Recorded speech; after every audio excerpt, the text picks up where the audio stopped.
Right, good evening, ladies and gentlemen. It's 6:30, so we'll make a start, if we may. Number of bits of housekeeping which I am required to go through.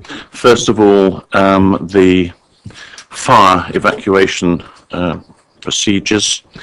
There are no fire alarms scheduled for this evening. Therefore, if the fire alarm sounds, please evacuate the building immediately. Why am I talking back to myself?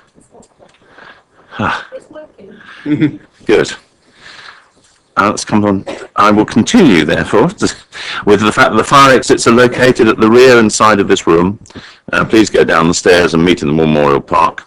The second thing, which we can now be assured is working, is the webcast, and that this meeting is being webcast. And finally, could I ask all members and members of the public to switch off their phones, or if not switched off, could they put them onto silent? And please don't leave your phones on a table if they are switched onto silent, because the vibration is as annoying as the ringing of them. Thank you. Good. Right. Then we move on to apologies for absence, of which there are none. The declarations of interest. Councillor Regis. Declare an interest on paper C, so I'll be leaving the room when you deal with that matter, Leader. Fine, thank you very much. Anybody else? If not, if you suddenly realise that you might have one, please bring it up when we get to that specific item. Minutes of the Cabinet meeting held on the 28th of October. Any points, changes, split infinitives, or anything else that you seem to have picked up during the course of the reading the minutes? If not, we agree those, and I will sign them later on. Agreed? Agreed. Good, thank you. Petitions, we have none. Urgent items, neither. What I'm proposing, so we move on to the body of the meeting, what I'm proposing to do is, as we have quite a list of speakers who wish to speak on item 7, parks and open spaces and playing fields, then I propose to take that first, and then we will revert back to the order of items as per the agenda. And I've got 2 members of the public wishing to speak, or actually, if I include Councillor Parker, who's speaking on behalf of a member of the park, sorry, I lost my voice. We have 2.5 members of the public then, and we have 2 members wishing to speak on that. So we will begin with the members of the public, and the first one is Debbie Reevell from the Basingstoke Heritage Society. And if I could ask you to come forward to this seat down here, and I will ask, in the absence of Councillor Misichas, I'll ask the Deputy Leader to introduce this paper. Thank you, Leader. This paper is something that has resulted from a council motion and has been discussed now through 2 committees regarding the protection of parks, open spaces and playing fields. It provides a clear way forward to provide the protection that residents are asking for from this council, and I believe that the way it does this through very clear and open testing is the right way forward. I'm very happy to hear any points that wish to be made by members of the public, and then perhaps I can expand further in due course. Fine, thank you very much. In which case, good evening, first of all. You have 2 minutes. I will press this button here if I get it right, and the light should come up, change from green to orange when you have a minute left. Yes, you could press it. It's the long one. You've done that before, okay, obviously. Yeah. Well, good evening. Thank you for allowing me to speak. I'm Debbie Reevell, Basingstoke Heritage Society. We note these recommendations, obviously, with interest. The Heritage Society's interest concerns the unparished central town area and the amenity of its residents, an area where so much new building has gone on and where open space is now very busy and sites such as the Old Common are rare. The spirit of these policy recommendations is clearly to protect and preserve precious open space in an increasingly built borough. But exception 10 seems to fly in the face of this spirit. It sets out to thwart the intention of councillors to protect our open space. So I think we urge you to accept the recommendations and to agree the change in exceptions criteria 10 to replace not by even. We assume that this exception has been included in respect of the proposed disposal of part of War Memorial Park, accepted by asterisk in Appendix 2 and known, generally speaking, as the Old Common. In the interests of fairness and open government, it's important that in the light of the many still unresolved problems identified in relation to this disposal, that the Council must retain the option of keeping the Old Common as a public open space. Should there be any prolonged delay in implementing this policy, then we believe that it would be churlish and undemocratic to take a decision now which would oppose the spirit of the recommendations which council colleagues have worked on and which I believe are widely welcomed by residents of the borough. Thank you. Thank you very much. Do you wish to respond at this stage, or you respond to them all at the end? Okay, thank you very much. In which case, Mrs. Helen Richards, please.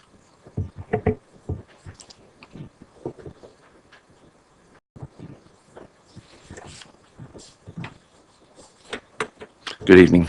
If you'd like to press the long button on your thing there, you also have 2 minutes.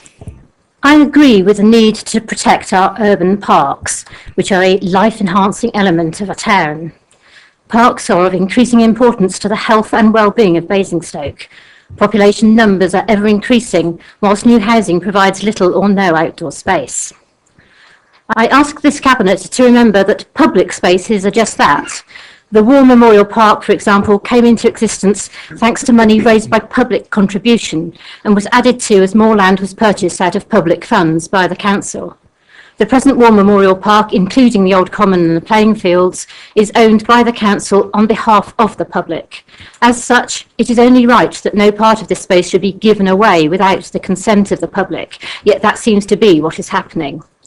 I therefore urge this Cabinet to endorse the CEP Committee's recommendation to alter the exceptions criteria in Appendix 1.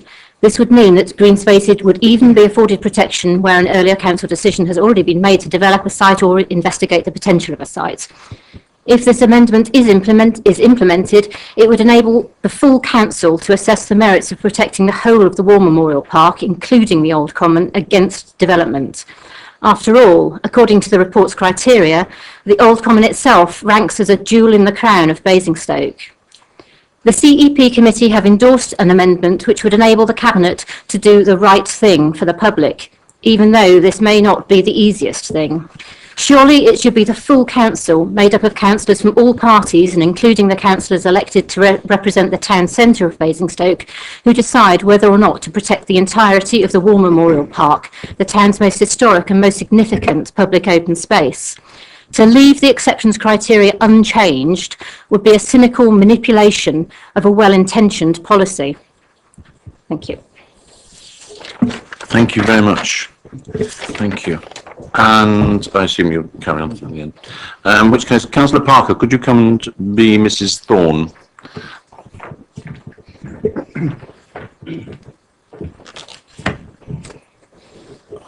And for the purposes of this, you also have your 2 minutes. Thank you, Chair. Mrs. Lynn Thorne, Eastrop Ward resident. I'd like to applaud the Cabinet on their efforts to protect the remaining open space within the borough. However, I have the following questions and comments on the Council motion. Question: are the boundaries of the spaces documented, and if so, where? Once these areas are afforded protection, can you assure us that item 10 of Appendix 1 cannot be invoked? On item 10, the exception criteria are ambiguous and open to interpretation. What decisions, investigations or access, and how recently? How long will these exceptions be in place? Once the investigations or decisions have been undertaken, what is the process for reassessing these spaces against the 9-point criteria to afford these spaces protection? What does part of Memorial Park mean? 1/8, a half, 3/4, or all but a pocket handkerchief? Again, an ambiguous statement. I also note that the park is already protected as a conservation area. I would request that these points are taken into consideration during your decision process to remove ambiguity and interpretation of your intent, either through ignorance or intent. Many thanks. Thank you very much. And very well put, I think. Thank you. Right, then we will move on to councillors. I was going to say you could have stayed there if you like. Well, you're usurping Councillor James, but there you go. In which case, I have to play with this thing now. I don't know how I do this. I think this was a bad idea, trying to get me to do. Press number 2. It's on number 2. I want number 3, do I? There we go. Press number 3. Thank you. Right, Councillor, you have 4 minutes now. I've sorted that out. Thank you. Good evening, Leader and Cabinet members. Whilst I'm speaking to Paper C, report to Cabinet meeting on the 2nd of December 2014, I have no great expectation or hope of persuading Cabinet members to vote against the report recommendations. But I do so in the knowledge that my comments are being recorded for future recall, as are yours, in the event of any inquiry. I ask you to endorse the original intentions of the motion raised at full council on the 21st of March 2013 by amending the proposed decision before us, so that the total site area of the Memorial Park can be afforded protection as it meets the jewels in the crown criteria as specified in the report, thus honouring the spirit of this council's plan priorities, policies and strategies, namely protecting our environment, stating people can access and benefit from a diverse range of sustainable environmental opportunities and open spaces. You can do this tonight by agreeing the suggested change wording recommended by the Community, Environment and Partnership Committee on the 17th of September 2014, which is to amend first line of the exceptions criteria, current criteria 10, by replacing the word not with even. I ask you to agree this and amend the decision wording accordingly. Thank you. Thank you very much, Councillor Parker. Now it's Councillor James.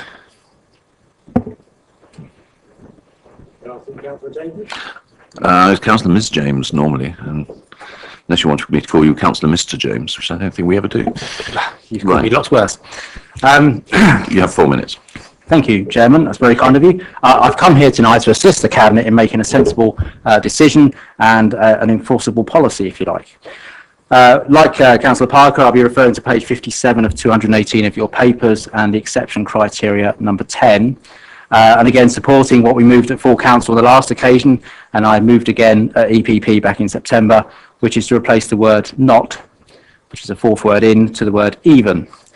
Now, the original intent behind doing that was because clearly if green open spaces are really, really important and we're absolutely mad and passionate about them, then we should be protecting all of them. And so the word not to even changes that to saying, yes, they're all very important right now. That's what council believes. Therefore, that policy should stand right now.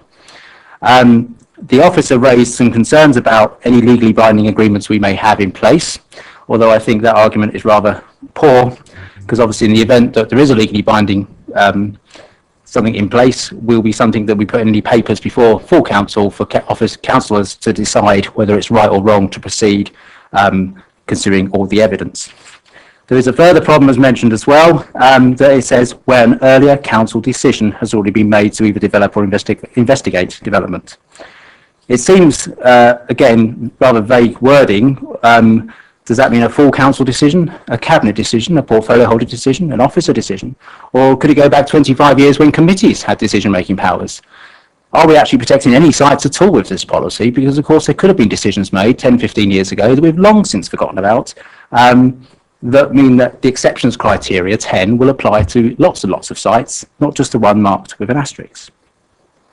We then get on to the site marked with the asterisk, the War Memorial Park. Now, I'm guessing the council will consider the Old Common to be part of the War Memorial Park, and that's the reason for the asterisk. But it doesn't make clear where's the boundaries of that part. Does it mean any part or no part? Anyone can come up and say no part is protected because part isn't protected. If only part and an ambiguous part, that means no part is protected because any part could be developed. So there needs to be something done about that. Amazingly, of course, if you change the words not to even, it doesn't matter, because when you decide you want to release part of it, then that's the opportunity to put forward which part exactly you're talking about. In the same regard to previous decisions made by the council, if you change the word not to even, you protect yourself, because that means that any old decisions you've long since forgotten about are now part of this. This supersedes everything. All decisions have to go to full council. So I think by changing that wording, you actually make a more robust and sound policy. There were other bits, and I've forgotten them now because I'm reading from two pieces of paper. Now, one of the other items the officers mentioned as being a potential problem is that if you change not to even, that means every single decision over a green open space in our protected list would have to be referred to full council. This would result in those democratically elected to make difficult decisions on behalf of their residents would be in a position where they're forced to make difficult decisions on behalf of their residents. I'm not quite sure what the officers were trying to tell us when they were worried about councillors making decisions, but I like to think we're all very capable of making them, and that full council is exactly the kind of place where big decisions like this are being made. So a simple change, the word not to even, or of course you could just take out number 10, because at the moment if you read the criteria as it says, if you get to number 1, is the green open space of borough-wide significance, etc., etc. And I think the Old Common, War Memorial Park incorporating Old Common is a green open space of borough-wide significance. It says, if yes, the green space is added to the list of sites afforded protection. So there we go, we stop there. We don't get to number 10 because it's already qualified at number 1. So how can you have, if you go yes at number 1, it's added, number 10's right at the bottom? Doesn't make any sense, does it? Because you'd never get to number 10 on any of the protected sites. But there we go. That's just something that I think seems a bit strange. So there we are. I'd like some clarification over the War Memorial Park, what the asterisk means, which part you're planning on. And we can't support a policy until that's in, unless, of course, as I say, if you don't want to do the whole lot again, just change would not to would even be afforded protection, and we're safe. Thank you very much, Councillor James. Right.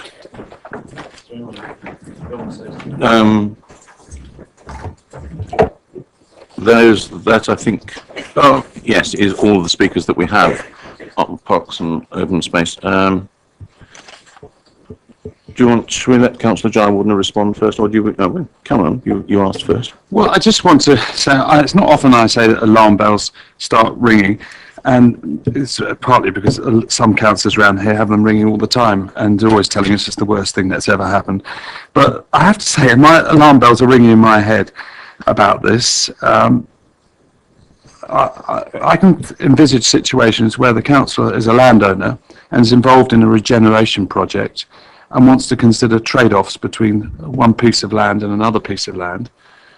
But this would now have to go through full council before even the officers could even tentatively suggest, well, it might be possible. And I can consider situations where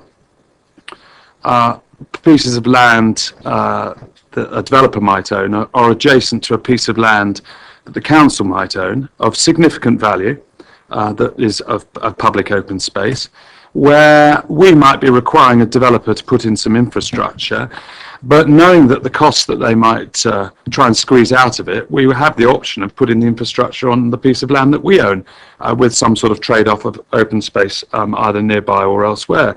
And that would, in the purpose of that, would be to reduce the price that the developer otherwise would try and extract from the council. And I can also consider situations that we are partly through negotiations with a landowner, and that landowner has made decisions and placed reliance upon the policies that we currently have, and we are then saying to them that we would change the goalposts and everything would be subject to the vagaries of full council. And I can imagine a landowner possibly wanting to take legal action against us. So I have to say that this is very, very concerning. And the difficulty we got is if we agree or disagree or reach one decision or the other on this now, it will go to full council and we really won't get the answers to those questions. So I think, I'm beginning to think we need to just consider whether we should get some legal advice on this, because we won't get it at full council. It's too late there in the heat of the moment. We need to get some legal advice. We need to see what it says. And if my concerns are overrated, well, so be it. And if they are not overrated, bear in mind it seems to be partly shadowed in the report, then if they are overrated, then Leaseways will have a good legal reason to say this was bonkers. And therefore that's my suggestion, Leader, that perhaps we have a think about getting some legal advice before we go any further. Can I say, I'm slightly surprised that those who are suggesting things haven't talked about inserting some sort of phrase about unless there is a trade-off in this exception policy within the near environment, because that would certainly be of some assistance to keeping the net open space, net amount of open space available. And can I also just say to those who've been discussing this, just to remember, and I don't take this the wrong way, because if you come from a particular interest group, you're obviously going to be taking it from that. But the councillors involved should know better. This isn't all about the centre of Basingstoke. The ramifications of this apply to the whole of the borough. And the borough doesn't consist about the limited amount of green space within the centre of the borough of Basingstoke. As we all know, there's a lot more green space around than that. Excuse me, could we... You've had your 4 minutes. It is normal procedure not to have barracking from the audience at meetings, committee meetings. I'm going to have to ask you to leave if you can't behave properly. I don't want to have to do that, so could you please behave properly? I will try my best. Thank you. So, Leader, thank you. All I was going to say is I just don't think this has been thought through, or alternative, if it has been thought through, then they're deliberately leading us into a car crash. So whichever it is, I think we need legal advice so that we can do the right thing at the right time. Thank you, Councillor Ruffell. I think you get a go now. Thank you, Leader. I thank everyone who's made comments, including Councillor Ruffell just now. Mrs. Reevell talked about the unresolved policy issues, also regarding the War Memorial Park, and proposed that Cabinet looked at changing the exceptions policy. And Mrs. Richards also concurred with this, that she wanted to look again at the War Memorial Park protection, and asked that full council should look at decisions with regards to War Memorial Park. Mrs. Thornton via Councillor Parker raised questions over the exemptions policy. Again, there is a clear theme in my mind here around that particular clause in the paper, and she asked that we should be removing ambiguity from this process. Councillor Parker said that he had no hope of Cabinet members voting against this paper, though actually, well, Councillor Ruffell's comments I'll come on to in a minute, and so maybe we'll see if that happens. But again, Councillor Parker talked about the wording around exceptions rather. Councillor James also talked about exceptions and looked at the vague wording, as he put it, regards council decisions, and said that there would sometimes be legally binding issues that need to be looked at by councillors, and that difficult decisions should be made by councillors. I do take it as a compliment that he says that councillors are capable of making those decisions. So that's a good word spoken amongst councillors this evening. But I just take Councillor Raffel's point now.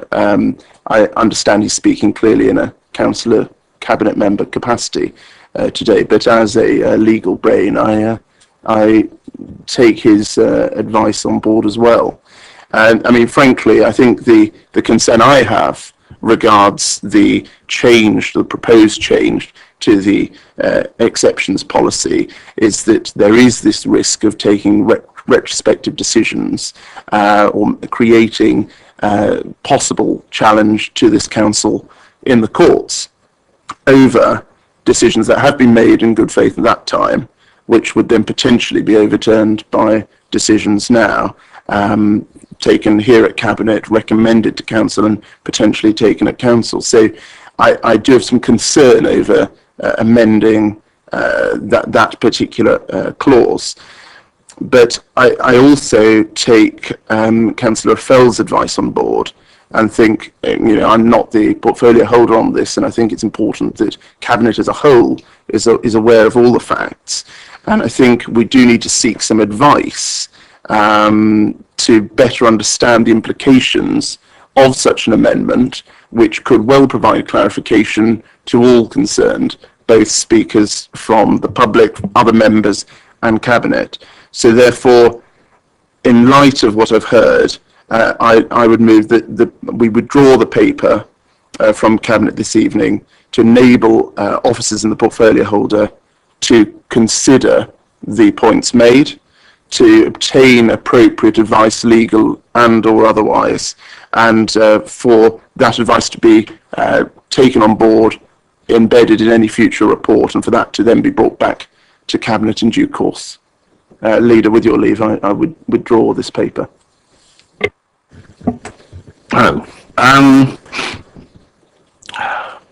I think probably more than most people, I'm conscious of what happens when you make a decision and somebody decides to legally challenge it. And if nothing else, it can turn out to be extraordinarily expensive on behalf of the council. Equally, well, that is what happens if you make a decision and then somebody else wins. I'm also conscious that people enter into commitments, they enter into certain decisions on the strength of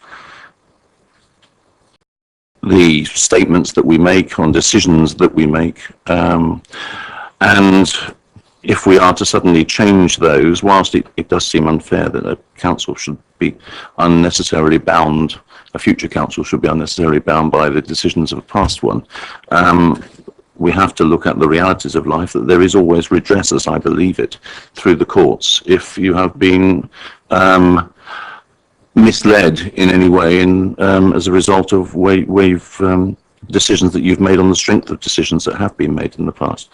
I think just purely for the basis of protecting the council against any possibility that might happen in the future, it would be silly to rush this through at this stage until we get that advice. Hopefully it won't take too long to do so, but I rather reluctantly, because I think the rest of the paper we would all very strongly support, particularly in terms of the protection that it seeks to give.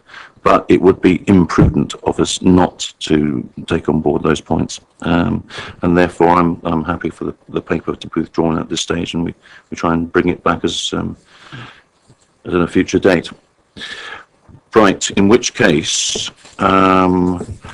as we don't have to vote on it as such at this stage, we can move on to the next item, which we revert to item 6, which is the review of the allocations policy. I have one speaker on that. Councillor Ms James, if you would like to come forward, and we'll just make sure we can regain the full complement of the Cabinet. I'm not sure, has Councillor Isaac gone out because he doesn't want to discuss the issue, or is he just getting himself a glass of water, I think? Right, good. There he goes. I shall ask Councillor Mrs Reid to introduce the paper. Thank you very much, Leader. Hopefully I can get through this without my voice giving out completely. Housing allocations. A review of the allocations process was undertaken to reflect changes in national guidance and also against a background of concerns from residents and partners that the existing arrangements are unwieldy, overcomplicated and unfair. Many of the 7,000 or so on the list had no real chance of being housed.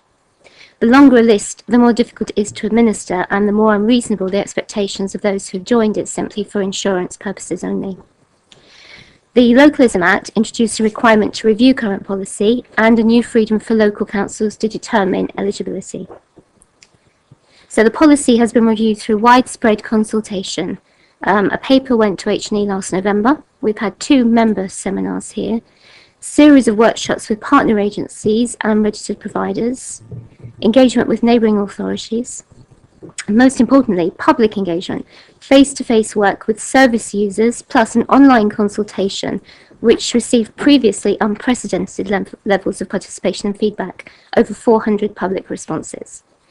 And then we had the paper to EPH on the 9th of October. The points raised at all these stages have been considered carefully and changes have been implemented. As it states in the paper, the discussions brought out consensus on some issues. Where opinions were diverse, we sought to achieve a broad and balanced outcome. We've listed queries and suggestions arising from EPH in Appendix 3 attached to the paper, and where possible and practical, we've made amendments to the policy to accommodate these suggestions and queries.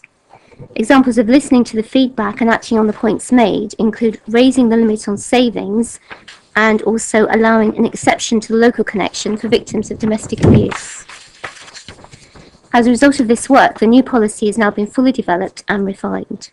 The key changes reflect the need to simplify the allocations policy and make it fairer, and in so doing, it incorporates the clear wishes expressed by our residents, service users and providers.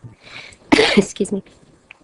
Key points of new policy are a simplified 3-band system with highest priority going to cases with an urgent or emergency need to move, enabling only those with a housing need to join and remain on the register, introducing a local qualifying connection with the borough based on either 2 years residency or work within the borough, or indeed the need to give or receive care. 2 years is the minimum suggested by statutory guidance. Other councils are suggesting 3 years or more. Excluding from the list, except in exceptional cases, homeowners or applicants with a household income in excess of 50k per annum or savings over 30k. Imposing reduced priority, so that's to band 3, on those applicants deemed to be guilty of poor behaviours such as antisocial behaviour towards neighbours, or proven to be deliberately worsening their own circumstances to gain advantage, or refusing 3 reasonable offers.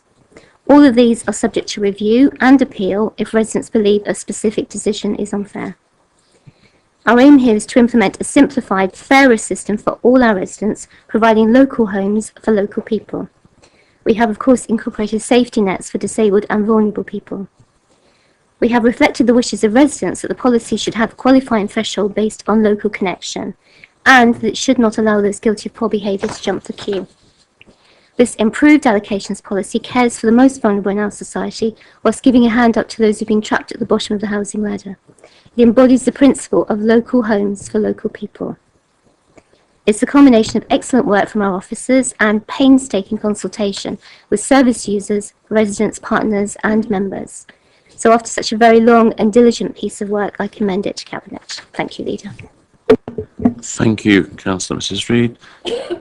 Councillor Ms. James, as you know, you have 4 minutes. Thank you.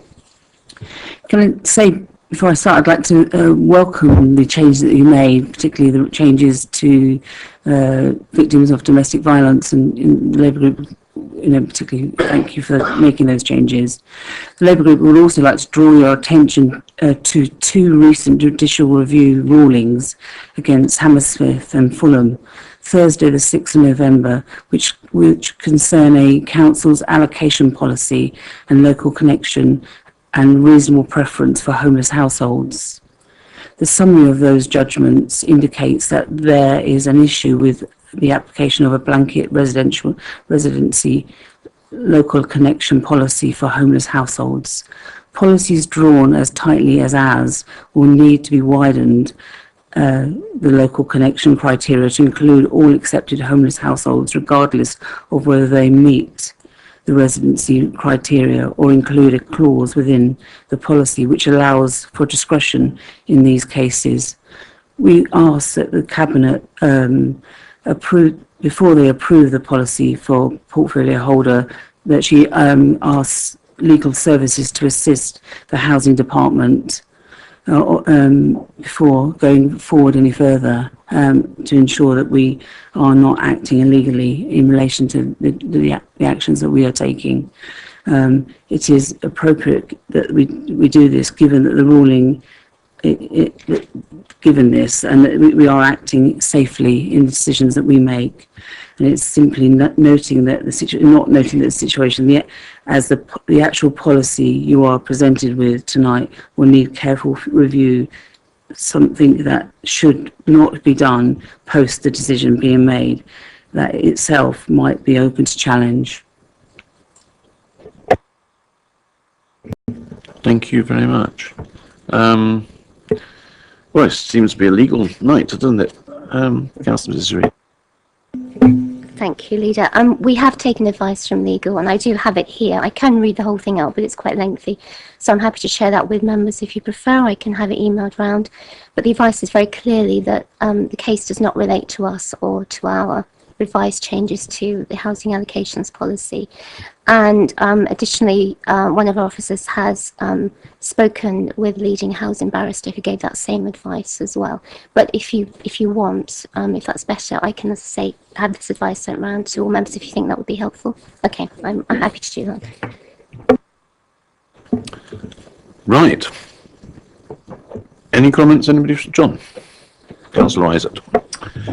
Yes, I'd like to just add my thoughts that I think this is a vast improvement on the previous system, and I'd like to congratulate the portfolio holder and all those who've worked with her in coming forward with a much more rational system. As you say, it's fairer, it's simpler, and it recognises the priority that we should be giving to local residents.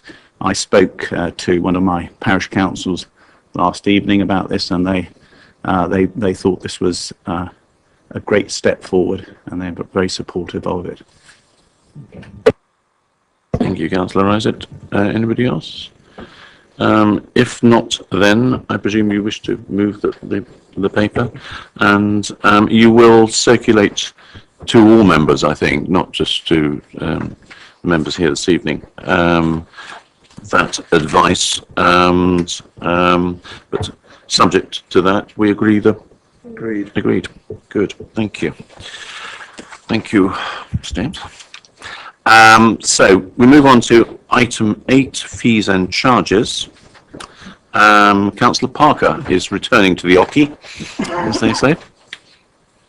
If you would like to return, and in the meanwhile, I'll ask Councillor Isaac to introduce it.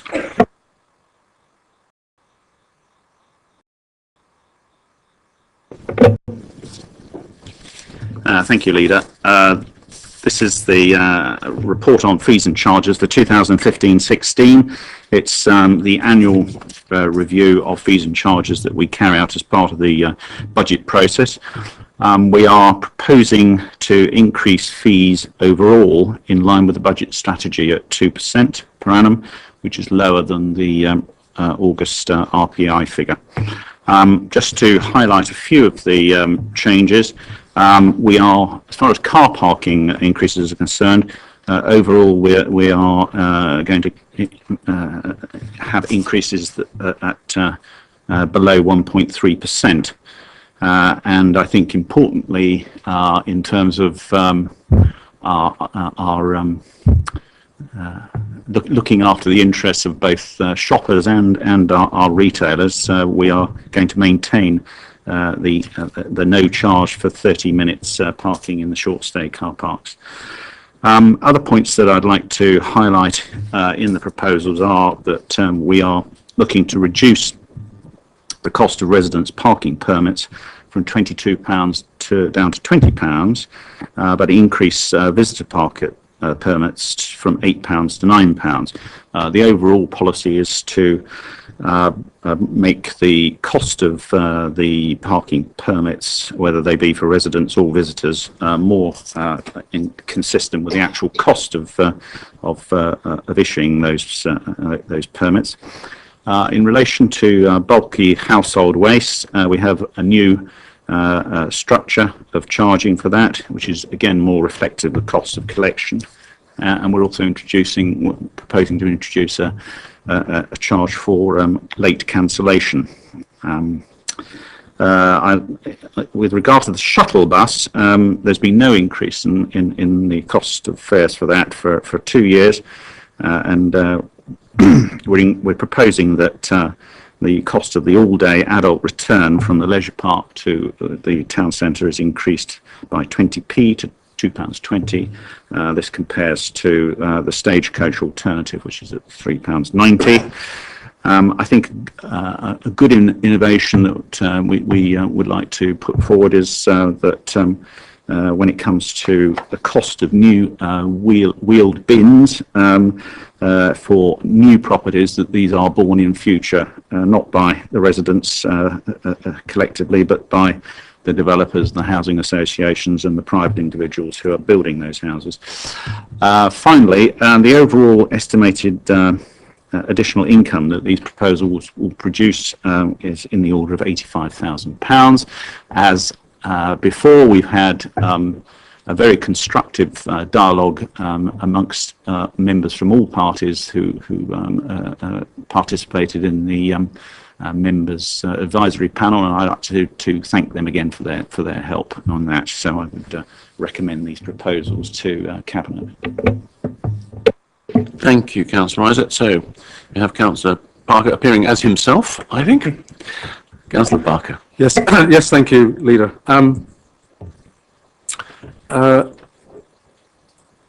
I want just to touch on two areas of charges and fees, and interestingly, they were areas where Councillor Isaac made particular reference to, so we have something in common here.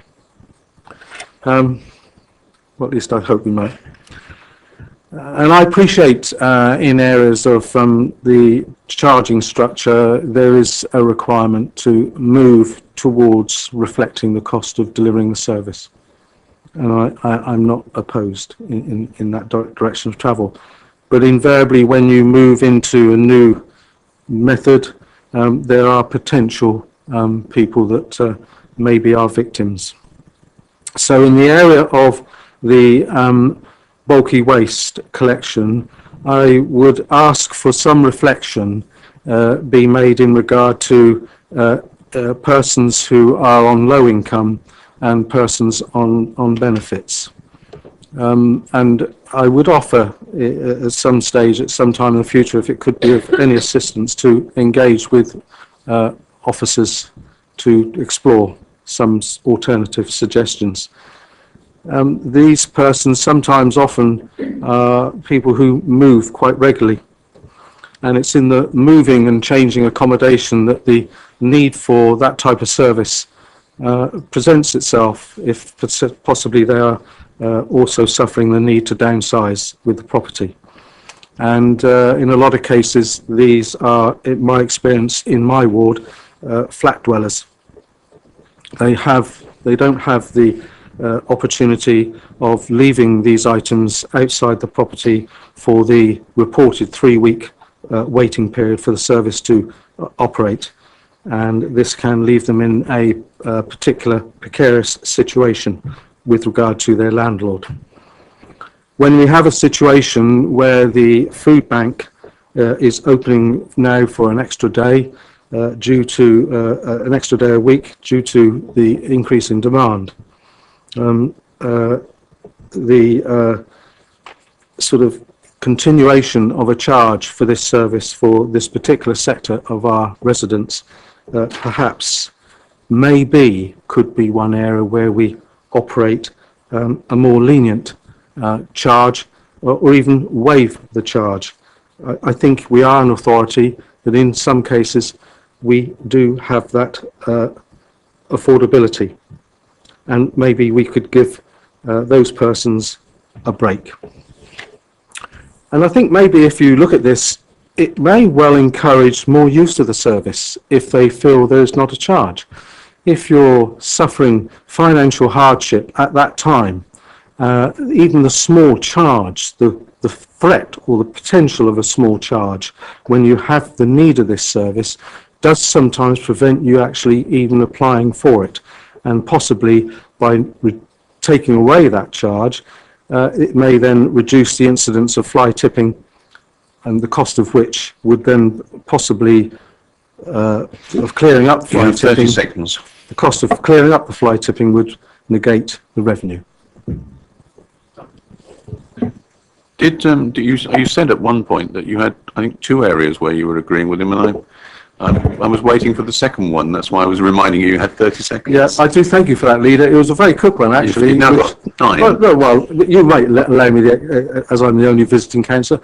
I wanted just to say, and I'm not taking any credit away from the portfolio holder, but I did want to say a word of congratulations while I have this opportunity to Councillor Osserton for her earlier work in the development of the parking strategy, which I think is influencing the situation that we have arrived at in regard to the changes to the on-street parking charges. And it was only that one area that I wanted to say that I'm relieved and pleased to see that we've maybe just got the balance between increasing the resident permit is reduced by £2, and we've then got the increase of the visitor permit by £1. But I understand the balance, and I don't again have any objection to that. I wanted just to say a thank you to for my residents that we're not looking at making a sort of an inflationary increase in overall charges for that particular service. Thank you. Councillor Barker, you can go on for as long as you like in that tone. Right, Councillor Isaac. I'm speechless after that. No, no, I'm not. But what I would like to suggest is that my cabinet colleague, Councillor Eachus, should say a few words about bulky household waste, because this really is your portfolio, not mine. I'm merely fees and charges. Okay, thank you for that, and thank you for your input, Councillor Parker. I've listened to what you said. Just want to make clear the fees and charges for bulky waste, so that service is already running at a loss, so the charges they've worked hard at to ensure that they are affordable, and those on low incomes do get a 50% concession already. And I know that you did say that maybe we could look to stop a charge for those on low incomes to assist them, but actually it's not the policy to make more use of the bulky waste service for a number of reasons, one of them being that bulky waste goes to landfill, which is what we don't want to encourage, especially with recycling, etc., and that's a whole another topic. But what officers are working very hard at the moment, and hopefully we'll have some good news on in the next couple of weeks, is a project where we're working much more with charities, and charities will work with those people that you were discussing to then attend their properties and remove the bulky waste, and then we would look at taking it somewhere where it's recycled to be reused, so it could be fixed, or none of that is set in stone yet. It's a project that's undergoing. We haven't put it out there because we don't know if it's certain, but hopefully I'll be able to have some good news on that in the next few weeks. But certainly the issues you raised are certainly issues, but there is work being done. And also you say with the moves, I know when Benefits was in my portfolio last year, there was a a pot of money where if people were having to move house on low income because they were downsizing under the changes to housing benefit, that one of the reasons they could request a grant was to assist with removal vans and things. So there's all different options out there. But certainly, I'm not looking at pushing people to more bulky waste collections. We're looking at more working with the charities.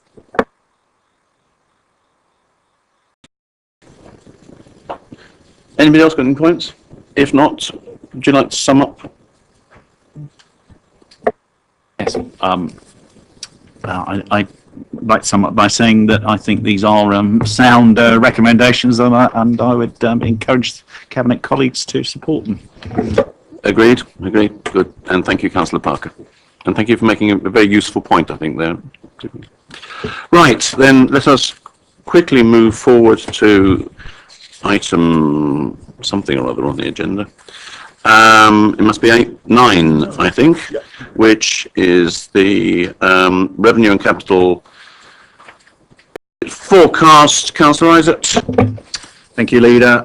Sorry, Councillor Isaac, would you like to take item 10 at the same time? I think if you manage to do both together. Sure. Okay. Okay, right. This report covers the revenue and capital budget forecast for the 6 months to 30th of September 2014. As cabinet colleagues will be aware, we live in volatile times, and so forecasting and budgeting is difficult. We have a forecast. We've produced a net revenue expenditure that is £960,000, £900 lower than budgeted, and in terms of capital expenditure, this is forecast to be £986,000 lower than originally budgeted. In terms of how we propose to make use of those forecast budget surpluses, you'll note that there are a number of proposed carry forwards relating to top of the town, marketing, Basingstoke, and the graduate programme. In addition, we are putting forward new proposals to fund out of revenue the grants for housing and homelessness to the tune of £190,000, and if the finances allow, it's proposed that would be increased to £373,000, which would enable us to work with housing association partners to produce in quick order some 10 new properties to help with the issues of homelessness and bed and breakfast. We're also proposing an additional capital budget for top of the town improvements of £100,000 and additional budget for Basingstoke Festival of £20,000. In terms of how the surplus has come about, most of this is due to savings and additional income. The savings relate to staff vacancies, savings on public transport, and in terms of our own IT. Additional income has come from planning, which is the receipts there are higher than was expected. Also in relation to parking, and we've also had a few unexpected good results in terms of rents that we've achieved on some of the property portfolio. As far as we've also incurred additional expenditure in the order of £622,000 in relation to planning appeals, and as will be confirmed in the next report I'm giving, that we've had lower income from the interest we earn on our money. just a general point, the head of resources alongside other senior officers are working hard to ensure that we continue to optimise our budgeting and forecasting, and so I'm sure that the results of that will become apparent in next year's budgeting. Are you going to say something on the treasury management, or that is? And then we'll just come back and cover the two and debate. The following report is the Treasury Management Monitoring Mid-Year Report 2014-15 for the 6-month period. The report confirms that the interest we've earned on our money has produced £327,000 less than was forecast. This shortfall will be met by a contribution from the interest rate risk reserve, and has primarily arisen due to assumptions made about in our original estimate relating to the timing of long-term and external fund investments that were not supported by what actually happened in the marketplace. It's continued to be a marketplace where it's been very difficult to secure anything approaching a decent yield on money. So that has caused us to consider very carefully the agreed policy of investing into